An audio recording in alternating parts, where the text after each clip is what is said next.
మనకి నోము వ్రతము అని రెండు మాటలు కొంచెం జాగ్రత్తగా పరిశీలనం చేయవలసి ఉంటుంది. నోము అన్న మాట స్త్రీలకి సంబంధించి ఉంటుంది సాధారణంగా. వ్రతము అన్న మాట దంపతులకు సంబంధించి ఉంటుంది. దంపతులకు సంబంధించి ఉంటుంది కాబట్టి వివాహానంతరము మాత్రమే వ్రతములు ఉంటాయి. నోములు వివాహ పూర్వము ఉంటాయి, వివాహానంతరము ఉంటాయి.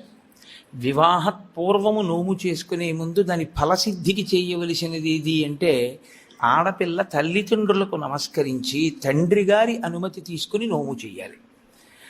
వివాహానంతరము ఆడపిల్ల నోము చేస్తే భర్త గారి పాదములకు నమస్కరించి భర్త అనుమతి తీసుకుని చెయ్యాలి. స్కాంద పురాణంలో దీని మీద ఒక పెద్ద ఆఖ్యానం ఒకటి ఉంది. ఒక వ్యక్తికి ఇద్దరు భార్యలు. పెద్ద భార్య ఆయన్ని అనువర్తించి ఆయన ఏది చెయ్యమంటే అది చేసేది. ఒకవేళ ఆవిడ ఏదైనా చేద్దాం అనుకుంటే ఆయన పాదములకు నమస్కరించి ఆయన ఆశీర్వచనాన్ని అపేక్షించి అది పొంది చేసేది. చిన్న భార్య పెద్ద భార్య కన్నా ఎక్కువ నోములు నోచేది. కానీ ఆమె భర్త అనుమతి తీసుకోవడం కానీ భర్త పాదములకు నమస్కరించి కూర్చుని చేయడం కానీ ఎప్పుడూ చేసేది కాదు. కాకతాళీయంగా ఈ భర్త ఇద్దరు భార్యల శరీరములు ఒకరోజే పడిపోతే ఆ భర్త శరీరాన్ని పెద్ద భార్య శరీరాన్ని వాళ్ళ జీవుల్ని స్వర్గలోకానికి తీసుకెడుతున్నారు.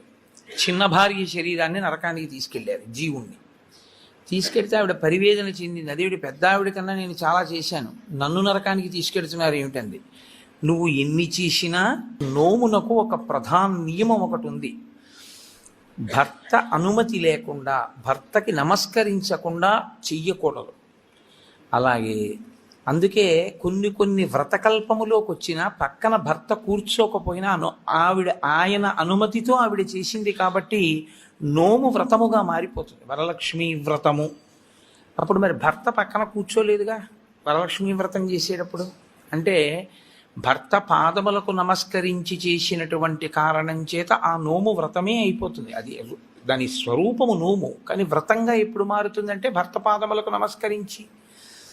ఎందుకు అలా నియమం పెట్టారు అంటే ఆడదానికి స్వార్థం ఉండదు అని శాస్త్రవాక్కు.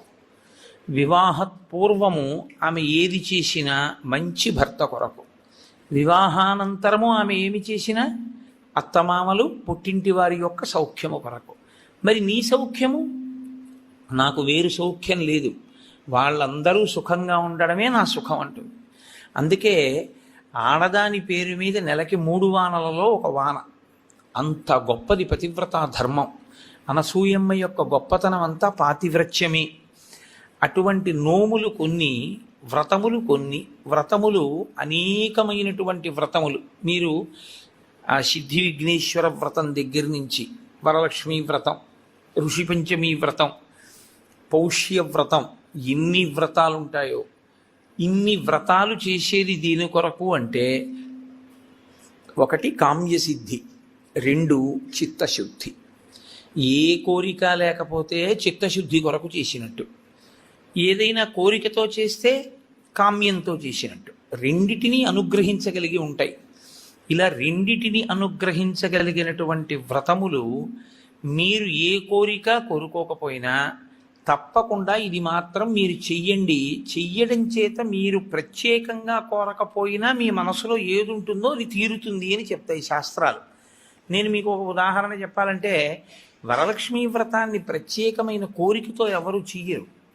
వరలక్ష్మీ వ్రతం చేసేస్తారంతే. ఎందుకు వరలక్ష్మీ వ్రతం చేసేస్తారు అంటే దానికి ఒకటే ఫలితం, భర్త దీర్ఘాయుష్మంతుడు అవ్వడం, పిల్లలు సుఖంగా ఉండడం. ఈ 2 ప్రత్యేకంగా కోరి వ్రతం ఏ ఆడది చెయ్యదు. ప్రతి ఆడదానికి ఉండే కోరిక ఈ 2. కాబట్టి వరలక్ష్మీ వ్రతం ప్రత్యేకంగా చెయ్యాలా కోరికతో, లేకపోతే ఏ కోరిక లేకపోయినా చెయ్యాలా అంటే ఆ కోరిక నీకు ఎప్పుడూ ఉంటుంది. కాబట్టి వరలక్ష్మీ వ్రతం చేయడమే.